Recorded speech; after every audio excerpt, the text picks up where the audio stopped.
माया सरोवर part 6।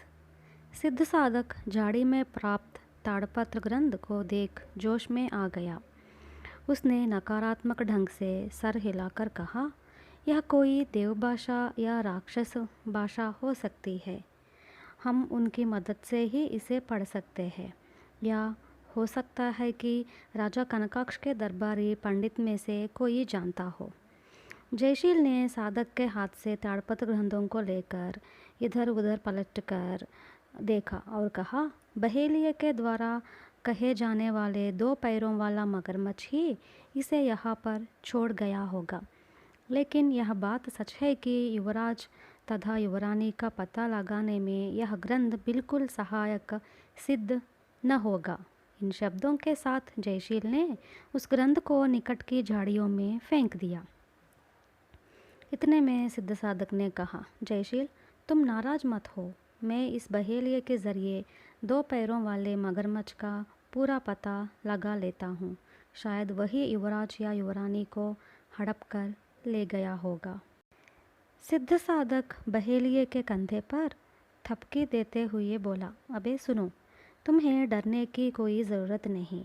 2 पैरों वाला मगरमच्छ यहाँ पर क्यों आया? मैं कटीली झाड़ी में गिरे जंगली मुर्गों को उठाने के लिए अपने घुटनों पर झुका हाँ। तभी मेरे पीछे कोई भयंकर आवाज़ हुई। मैंने डर के मारे सर घुमाकर देखा और सारा बदन मगरमच्छ की आकृति में लंबा कदा कोई प्राणी दिखाई दिया। उसी क्षण मैं चीख कर ज़मीन पर गिर गया। इसके बाद मैं नहीं जानता कि क्या हुआ है। जयशील ने सिद्ध साधक से कहा, राजा को सूचित करने के लिए हमारे पास कोई भी शुभ समाचार नहीं है, इसलिए हमारा तत्काल राजधानी को लौट जाना अर्थहीन ही होगा। हम आसपास के इन पहाड़ों तथा घाटियों में घूमकर उस दुष्ट का पता लगाने का प्रयत्न करेंगे। इसके बाद दोनों निकट के पहाड़ों की ओर चलने लगे। तभी राजधानी से आए हुए राजा के नौकर ने उनसे पूछा, महाशय, मुझे बताइए, मैं राजा से क्या निवेदन करूं? जयशील जवाब देने को था, तभी सिद्ध साधक बीच में ही बोल पड़ा, सुनो, राजा को यह शुभ समाचार दो कि बरगद के पास जहाँ से युवराज तथा युवरानी का अपहरण हो गया, वहाँ एक महान ग्रंथ मिला है। उसकी मदद से युवरानी तथा युवराज का अपहरण करने वाले दुष्टों का संहार करके उन्हें सुरक्षित ले आएंगे। यह कहकर दोनों पहाड़ की ओर चल पड़े। उस समय वहाँ से 5 कोस की दूरी पर पहाड़ी तलहटी में स्थित एक छोटे से गांव में एक घटना घटी। वह यह है कि गांव के पास स्थित ज्वार के खेतों में एक घटना हो गई थी। उन खेतों में एक मचान था। उस मचान पर बैठे 14 साल का एक किसान का लड़का ज्वार के खेतों का पहरा दे रहा था। उसने दूर से देखा कि एक हाथी खेतों की ओर तेजी के साथ बढ़ा चला आ रहा है। किसान का लड़का अपनी आयु से कहीं साहसी था। उसने तुरंत सोचा कि गुलेल से 1-2 बार पत्थरों का प्रयोग करे तो शायद हाथी घबरा कर जंगल में भाग जाए। लड़के ने गुलेल में एक नुकीला पत्थर रखकर हाथी की ओर निशान लगाकर फेंक दिया।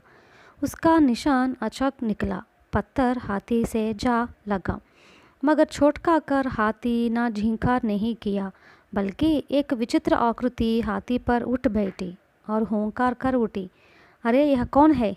किसने यह पत्थर फेंका? मुझे तुम समझते ही क्या हो? इस हुंकार को सुनने पर किसान का लड़का भयभीत हो उठा। वह थरथर कांप उठा। वह विकृत आकृति वाला किसान के लड़के के निकट पहुंचा। अभय प्रदान करने वाला जैसे हाथ उठाकर बोला, अरे तुम्हें डरने की कोई ज़रूरत नहीं, मेरे कहे अनुसार करो। तुम गांव में जाकर मेरे वास्ते बढ़िया खाना लाते जाओ। साथ ही यदि तुम्हारे गांव में कोई अच्छा वैद्य हो तो बुला लाओ। यदि वह शल्य चिकित्सा करना जानता हो तो और अच्छा होगा। देखो, बगल में धंसकर टूटी हुई तलवार को सावधानी के साथ बाहर निकालकर मेरे प्राणों की रक्षा करनी है।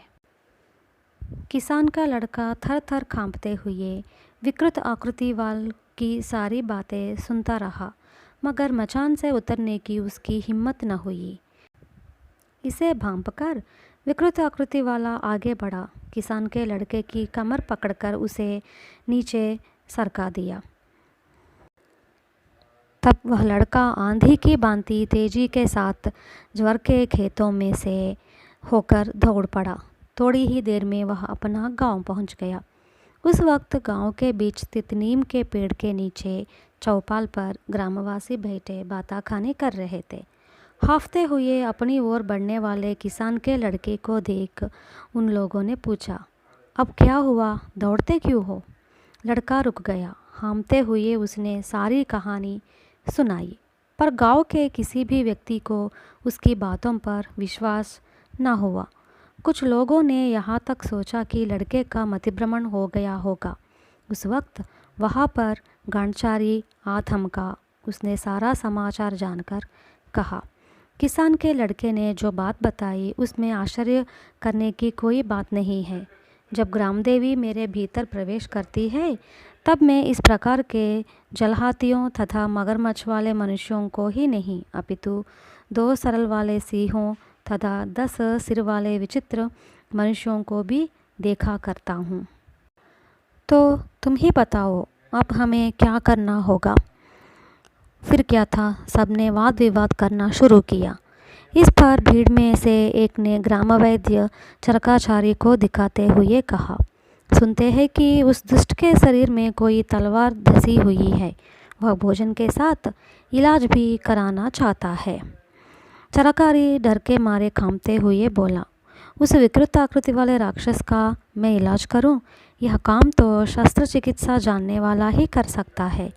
हमारे नाई वीरनारायण को बुलवा लीजिए। वह राक्षस के शरीर से तलवार को बाहर निकाल लेगा। तब जाकर मैं घाव से खून के बहने से रोककर दवा दूंगा और उसे बचा लूँगा। उसी समय 1-2 आदमी दौड़कर थोड़ी देर में वीरनारायण को ले आए। लड़के ने जो कुछ कहा उसकी सच्चाई का पता ज्वार के खेत के पास ही लग सकता है, गांव के मुखिया ने कहा। इसके बाद सभी लोग दल बांधकर लाठी, तलवार और कुल्हाड़ियाँ लेकर राक्षसी की ओर बढ़े। इसे देख हाथी पर स्थित विकृत आकृति वाले ने हाथी को ललकारा। हाथी सांड उठाए घींकार करते गांव वालों की ओर बढ़ा। कहानी और है